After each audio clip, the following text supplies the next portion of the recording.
There is a pace that we move at without meaning to, a pace that feels normal because everyone around us is living it. It's fast and rushed, reactive, always bracing for the next thing. And maybe you felt it too, that quiet sense that life is happening faster than your soul can follow.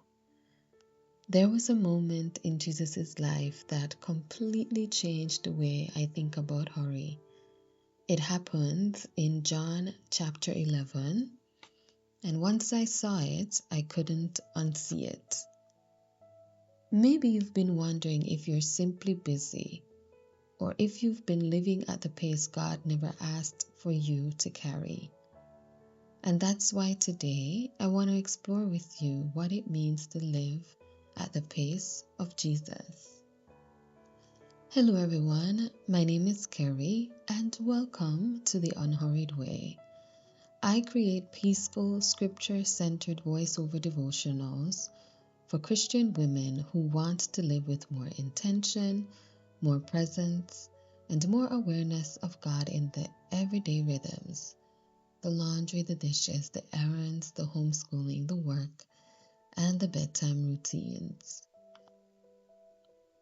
I remember one afternoon sitting on the sofa nursing my son, but not truly being present.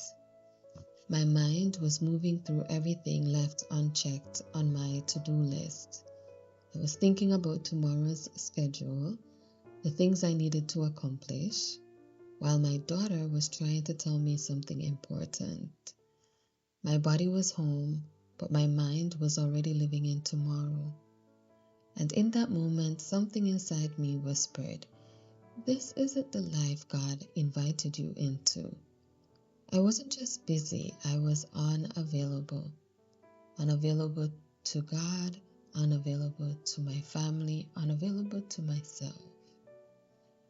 And that moment made me wonder, what would it be to live a different way? What would it look like to move through my days at the pace of Jesus? And that question led me straight into the most surprising moments in Scripture. There is this moment in John chapter 11. Lazarus is sick.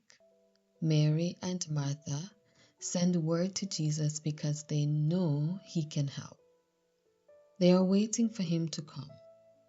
They are hoping he will hurry, but Jesus doesn't. He stays where he is for 2 more days. And this is where the story shifts. Listen to what John tells us. John chapter 11 verse 4 says, "When Jesus heard that, he said, 'This sickness is not unto death, but for the glory of God, that the Son of God may be glorified through it.'" And then John adds something that almost feels out of place. John chapter 11 verse 5 says, "Now Jesus loved Martha and her sister and Lazarus." It's as if John wants to pause and really emphasize that Jesus loved them. And because he loved them, he chose the timing that would reveal the Father's glory the most fully. He didn't rush. He didn't react to the urgency around him. He stayed where he was for 2 more days, not because he didn't care, not because of neglect, but out of purpose. And that is the part that makes me stop, because we often assume that love means immediate action. Love means fixing the problem quickly. Love means preventing pain. But Jesus shows us something different. Sometimes love waits because love sees what we cannot see.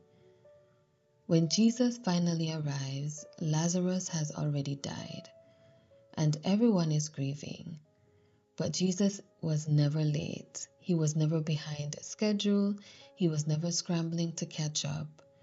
Because Jesus was not governed by urgency, he was governed by purpose. He was governed by trust. Jesus never seemed anxious about running out of time because he trusted the Father with time itself. He never hurried to prove his worth. He never rushed to meet everyone's expectations. He simply remained close to the Father to know where he was supposed to be. And it makes me wonder how much of my own hurry comes from trying to carry responsibilities God never asked me to carry. Maybe tomorrow your inbox will still be full. The laundry will still need folding. The dinner will still need cooking. The appointments won't disappear. Your responsibilities will still be waiting. But walking at the pace of Jesus does not mean having less to do. It means refusing to let urgency become our master. Before you rush into your day, pause for a moment and ask, Father, what have you actually entrusted to me today? Because sometimes peace begins with remembering this. Not every demand is an assignment, and Jesus modeled that beautifully. Jesus said in John 5 verse 19, the Son can do nothing by himself. He can do only what he sees his Father doing. Imagine living that way, not waking up asking, how much can I accomplish today? But asking, Father, what are we doing together today? That is a completely different pace. That's a pace of trust and grace, and a pace where we are led by our Father who knows our limits. Let's take a moment to pause, drop your shoulders, soften your jaw, let your breath slow. Our scripture pause for today is Psalm 23, 2-3. He leads me beside still waters. He restores my soul. He leads me in the paths of righteousness for his name's sake. Our breath prayer. Lead me, Lord. Restore my soul. And our promise to claim, I am being led at the pace that heals me.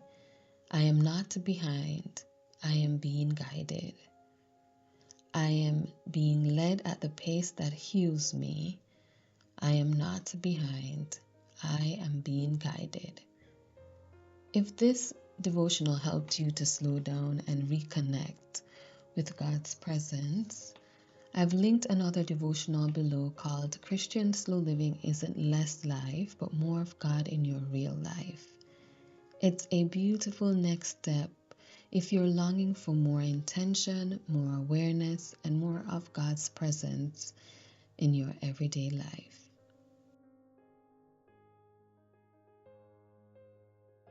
This is the Unhurried Way, a rhythm of intentional living, where your heart, your mind, and even your body learn to move at the pace of grace. It's a posture, a way of being, shaped not by hurry but by abiding in the presence of God. A way of living where even in the busiest seasons, you can remain guided, grounded, and deeply satisfied in God, because impact does not require hurry.